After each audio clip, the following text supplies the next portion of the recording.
এই আসমান জমিন যেদিন আল্লাহ পাক চুরমার করে ফেলবে, হাসরের ময়দানটা আল্লাহর নবী বলেন 50,000 বৎসর সম পরিমাণ লম্বা একটা দিন হবে।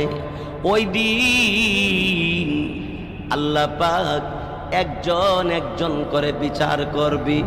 আমি যুবক আল্লাহ রাব্বুল আলামিনের সামনে ওই দিন আমি যখন আল্লাহর সামনে দাঁড়াবো, আমি আল্লাহ রব্বুল আলামিনের কাছে কি জবাব দিব? আল্লাহর ভয়ে, হাসর ময়দানের ভয়ে, কবরের আযাবের ভয়ে, ওই জাহান্নামের ভয়ে আমি স্বীকার করে ফেলেছি। এই কথা বলার পরে এবার এলাকার লোকেরা বলল, চলো এই যুবকরে নিয়া খলিফাতুল মুসলিমিন আমিরুল মুমিনিন